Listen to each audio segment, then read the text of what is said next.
see is true. The names have been changed to protect the innocent.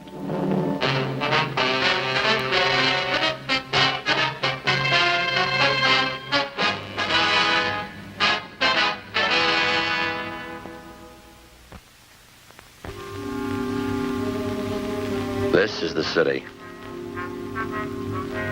Every 24 hours, a little bit of everything happens. 2 million people make a lot of history in one day. They write it all down and file it away. Some of it's important, some of it isn't. Business, industry, government. You buy a 3-cent stamp or an oil well. They keep records on all of it. Progress, money, success, and failure. A complete history of every day. Some of it's public, some of it's personal. It's all written down. In my job, we catalog trouble. I'm a cop. It was Wednesday, October 6th. It was sultry in Los Angeles. We were working the day watch out of homicide. My partner's Ed Jacobs. The boss is Thad Brown, chief of detectives. My name's Friday. It was 10:45 a.m. when we got to the Ortega Hotel. A 30-year-old man had disappeared suddenly. We'd uncovered evidence of foul play. The list of suspects was narrowed down to one man, the last person to see the victim alive. We traced the suspect for months. The break finally came. We found him.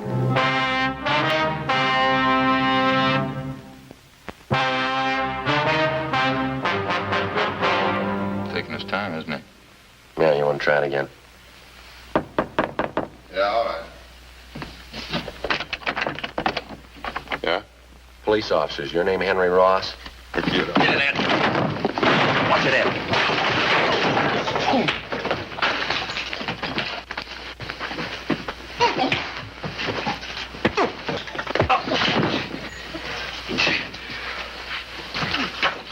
Hands behind your back, both of them.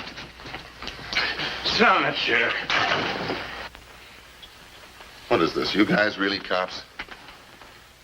No fooling with you cops. I thought you were faking. I showed you my card at the door. Yeah, I thought you were faking. That's the truth. There's a couple of guys out to muss me up, and I thought you were them. Your name Henry Ross? Sure, that's right. No, I thought you were one of those mooches I had a fight with in the bar the other night. He said he was going to get a pal and come back and take care of me. Yeah? Sure, I got no reason to fight cops. Didn't do my room any good. Landlady's going to scream. All right, you want to finish up dressing? I want to talk to you downtown. What's it about, officer? Missing person. We'll brief you when we get downtown. All right with me. Would you take these cuffs off, please? Kind of hard to dress with them. All right. Bend over. I don't know why you have to slap cuffs on me. I didn't know you were cops. Mind if we check through your things, Ross? Huh? Why? Mind? Well, go ahead if you want. I got nothing to hide. If you spoke up at the door, there wouldn't have been this fight. I thought you were that mooch in the bar and his friend. Thought you were looking for trouble. All right, mister. You about ready to go? Oh, I'd like to brush my teeth first, if you don't mind. Got a mouthful of cotton this morning. Where do you keep your toothbrush? Well, over here. I'll get it. Never mind. All right.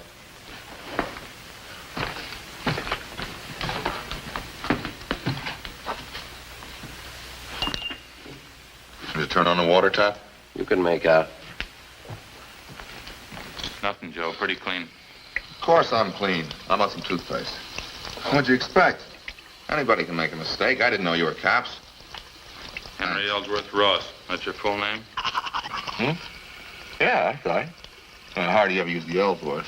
Lousy name, huh? Well, what's the picture of all this, officer? We told you. Missing person. We'd like to talk to you about it. Don't think I can help you. Nobody I know's missing. How about Paul Davis? Davis? Yeah, I knew it, Davis. Don't know if his name was Paul, though. They've been gone a long time, this guy, Davis? Yeah, that's right.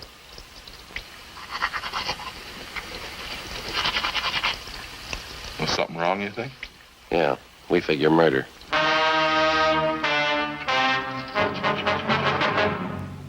After going over his room thoroughly, we took Henry Ellsworth Ross back to the city hall to the interrogation room. He was a longshoreman by trade. Among his friends and acquaintances, he was known as a heavy drinker and a man with a violent temper. Ed and I questioned him for half an hour. We got nowhere. I'll tell you the truth. I just don't know what you're getting at. I think I knew a guy named Davis, and that's about as far as it goes. You sure that's all you have to tell us? Of course I'm sure. Well, look, I got a right to a lawyer if you're going to stand there and throw a lot of charges at me. We're not throwing charges at you, Henry. We got a missing persons case. Like to have you cooperate. That's about it. Well, I'd like to, but I can't. Paul Davis. Just a name to me. Maybe I know him. I don't know. You got that report there, Ed? Yeah. That's it. Thank you.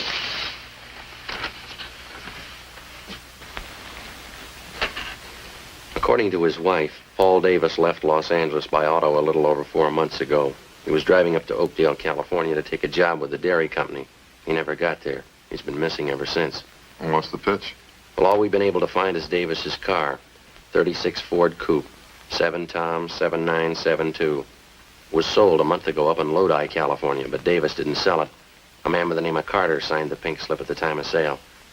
Henry Carter. Sorry, it doesn't mean anything to me. Well, this Carter made it look like Paul Davis had signed the Ford over to him. We checked it out. Davis's signature was forged. That's all. It's supposed to have something to do with me? Did you ever use the name Henry Carter? Of course not. Ross, that's the only name I go by. You never had your name changed? No. You never used an alias? I told you no. Wonder if you'd mind taking a look at this here. What's it got to do with me? That's the pink slip to Paul Davis's car, Henry. Now, these signatures on the back, transfer of ownership, you recognize either one of them? Paul Davis and Henry H. Carter. Well, just names to me. Well, am I supposed to recognize something? Should, yeah. Why? The signatures, they're both in your handwriting. How about it, Henry? How about what? I don't know what you're talking about.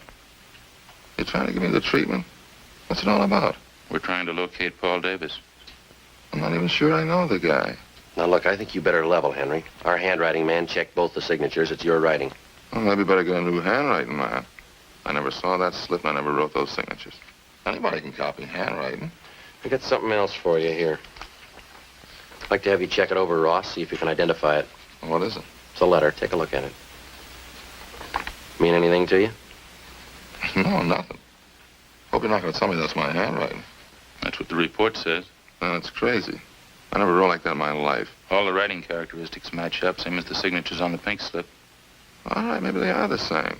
I didn't write one, though. I never wrote like that in my life. Look here, I'll show you how I wrote. No, that's all right, Henry. Ed, you want to pull a package from R&I? Yeah, okay. I don't savvy one bit of this, Sergeant. How about laying it out for me, huh? You can see the name there at the bottom of the letter. Now, it's signed Henry Carter, same as the pink slip. That doesn't mean anything to me. That letter was sent to the wife of Paul Davis about 9 weeks ago. That says there that Davis supposedly was too busy to write his wife, so he had this Henry Carter send a letter. He also writes that Davis sold his car to Carter. Somebody trying to cover up, huh? Yeah, we think so. We think it's Henry Carter. This guy Davis been gone 4 months? That's right. You said you thought Davis was murdered. How come? Just an idea. Oh. 8 men have disappeared from around here in the last 14 months, just like Davis. 6 more up in the San Joaquin Valley, same way. They took off alone on auto trips. Never seen again, not a trace of them. Here you go, Joe. Yeah, thanks. We've got your record here, Henry, from Baton Rouge. We sent to Sheriff Clemens for it. Look, do we have to drag all that out again? It's past. There's just one thing we had to check out, Henry. Now, you told us that you never used an alias, is that right? Well, all right, I have. I didn't know what you were getting at. I didn't figure it was any use in dragging out dirty laundry again. I asked you if you ever used the name Henry Carter. Yeah, okay, I used it. It's a common name. A lot of Henry Carters are around. We only know one who fits your description. Well, I'm clean, you know that. Smoke, Henry? No. Joe? Thanks. Yeah, let me have one, huh? Sure.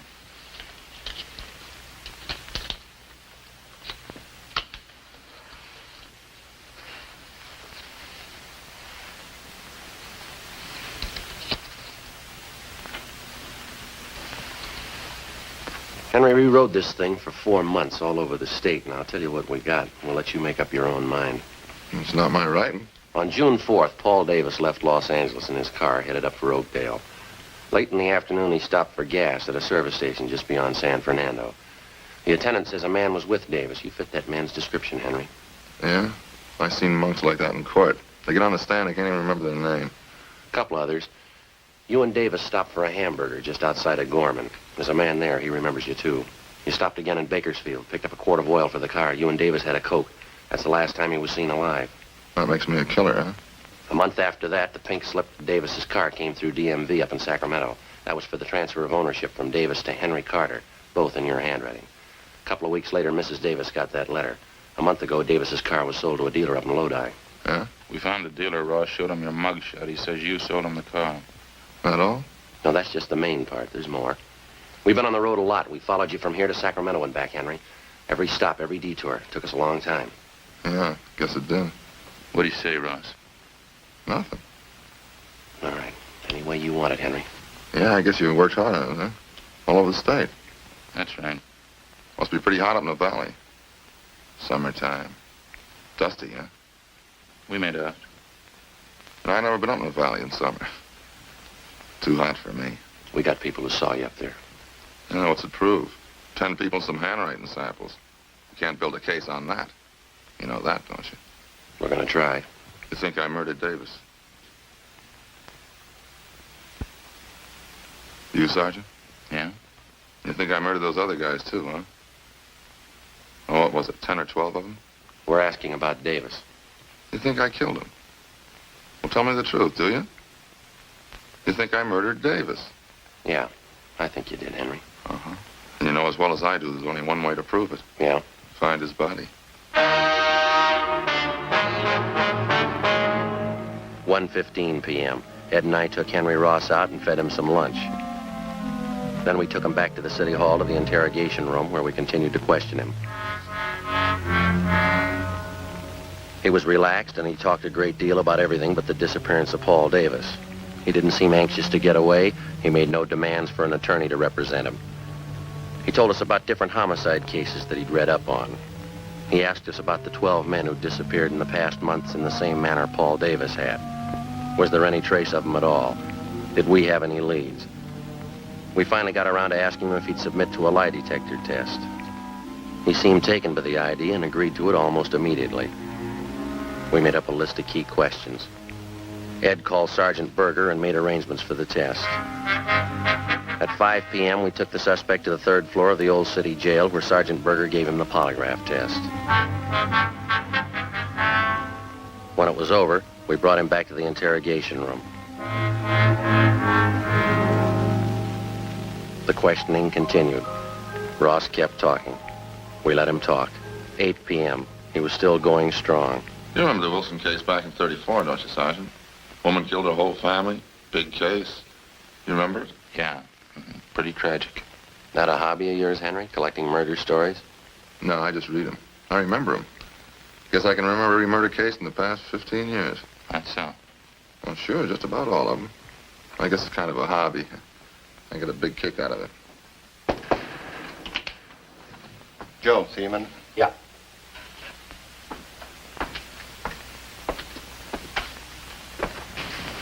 Berger opened the polygraph room just called. What'd he say? They found 16 positive reactions on Ross.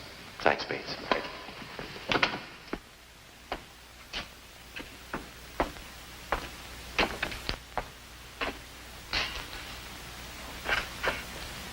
You know, there's one thing I get a real kick out of. These detective magazines, mystery stories, you know, the way they make out the murderer. How do you mean? Well, you know, they always build it into something big. Somebody's always killing somebody else for $1 million or maybe over some woman, some beautiful woman. Same with the movies. That's where they get it all mixed up. I don't think I follow you, Henry. Sure you do. Every time some guy writes a murder story, he's got to build up a big reason for the killing. Well, it generally works out that way, doesn't it? Why? I'll bet there's 1,000 murder cases in your files without a reason. Some people kill, that's all. I've heard about lots of them. Sure, they just want to kill and they go ahead and do it. Maybe for a few bucks, maybe for nothing. They just do it, that's all. That's so. Well, sure. You know that. Like this thing you've been talking about. 10, 12 guys disappear. They got a few bucks, maybe they got nothing. Somebody plows them under, that's all. No big reason, they just do it. So 12 guys are gone. Doesn't mean anything. Is that how you figured it, Henry? Huh? Phone call a minute ago. That was from the man who gave you the lie detector test. Oh, that right? How'd it go? Well, he just finished going over your graph. He got 16 positive reactions. Yeah? What would that mean? You lied, Henry. 16 times. Is that right? Yeah, but I told him to get a new machine. I lied all the way through. Mind telling us why? No, I don't mind. I guess I knew you'd find out. Well, let's go out and get something to eat first, huh? Hungry. We better talk a little more, Henry. Now, let's go. I'll tell you while we're eating. Bring a pencil and I'll draw you a map. A map of what? The canyon, where I buried him.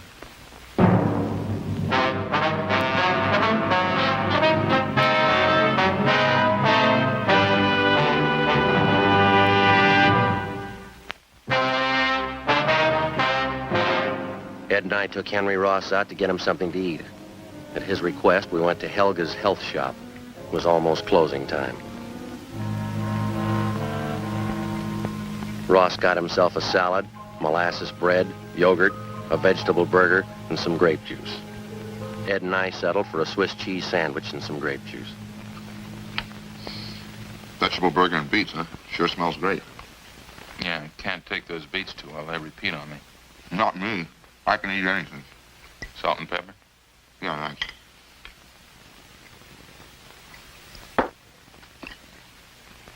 You know, I haven't eaten much today. Hey, did you get your sandwich made with molasses bread? No, wheat germ bread. Oh, you should have got molasses bread. Real blackstrap molasses. Smell it. Nice and fresh, huh? Oh, you know, this yogurt really sharpens up my appetite. Food tastes great, huh? Want some saccharin, Joe? Yeah, thanks. We brought a pencil along, Ross. Want us to start making notes? Good time as any, I guess. You know, the whole thing comes right back to what I was trying to tell you there in the office. Well, what's that? Well, you know about the phony mystery stories. And every time there's trouble, there's a big reason behind it. Phony, that's all. Yeah? Sure. This Paul Davis, for instance. Well, I guess I knew you'd find out. I knew this morning when you picked me up. I knew you had it figured. Must have been a big job, huh? Finding me. Pretty big, Henry, yeah. A lot of mileage. How'd it happen? Well, there again, it's just what I was saying. There's no reason behind it. I needed a few bucks, and this Davis came along. I guess he was it. So you want to pass me the salt? There you are. Where'd you meet Davis, Henry? Well, I was hitchhiking out in Ventura. Not a dime in my jeans. I was going up to Maricopa. Thought I had a job up there. Well, this Davis came along and picked me up. You ever know him before that? No, a stranger. Said he was going to Oakdale and be glad to give me a ride. Go ahead. Well, I think we stopped for gas up around San Fernando, and I saw that he had a few bucks in his wallet. I guess that's when I got the idea. About what? Killing him. Maybe that gives you an idea what I was talking about. You don't need any big reason to kill somebody. Davis had 18 bucks. Suppose I told that to a writer. Somebody killing a guy for 18 bucks. Wouldn't make much sense, huh? I tell you, it'd never sell. You need $1 million. Beautiful woman. Good motive. Where'd you kill him, Henry? Outside of Bakersfield. Little canyon there.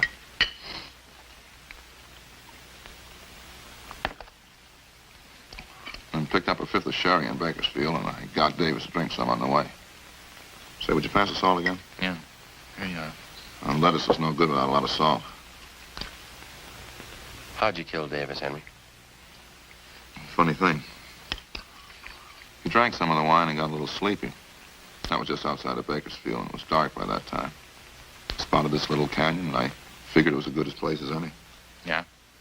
Well, I got him to pull off the road, and we had a few more drinks, and I spotted this little shack out there, out in the middle of nowhere.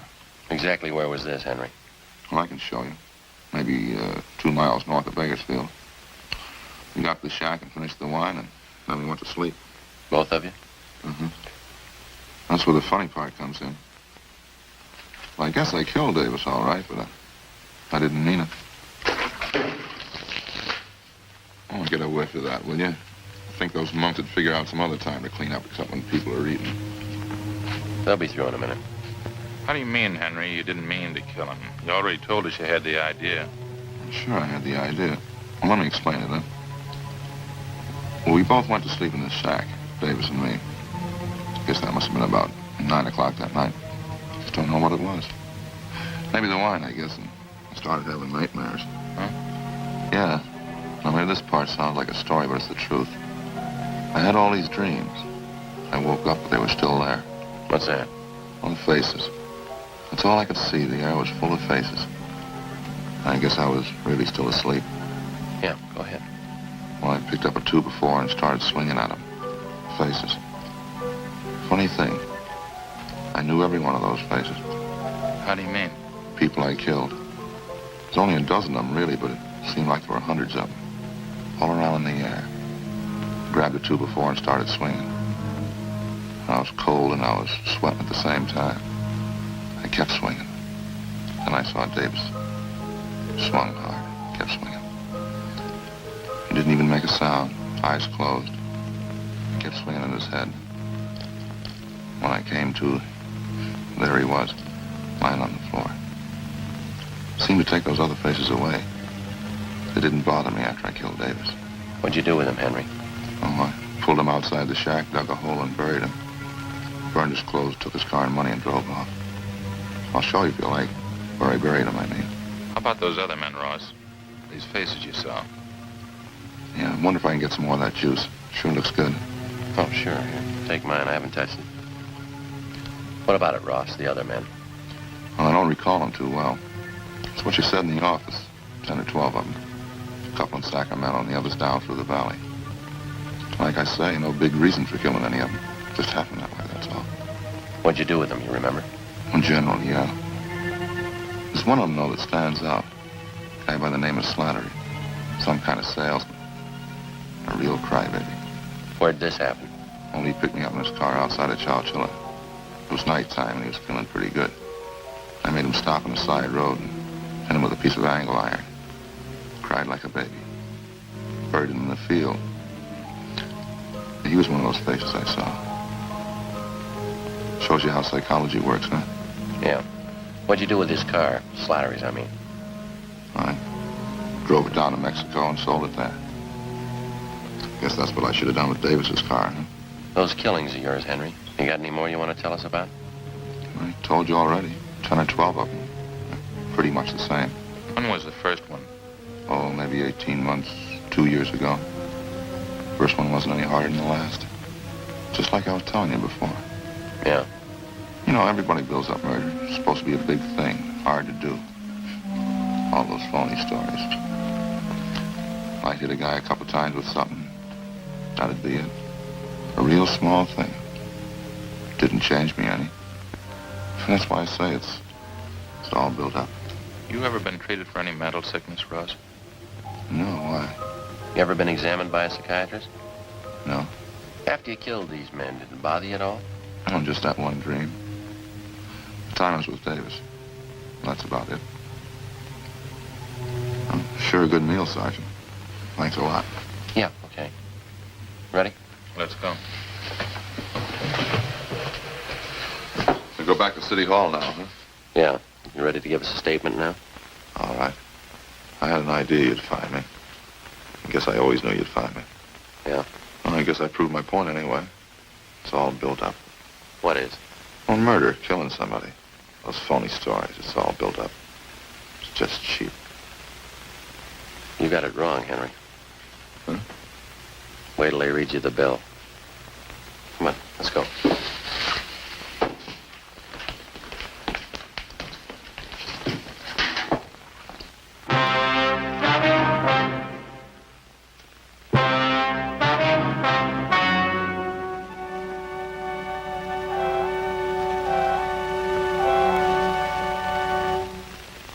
On January 7th, trial was held in Superior Court, Department 86, City and County of Los Angeles, State of California. In a moment, the results of that trial.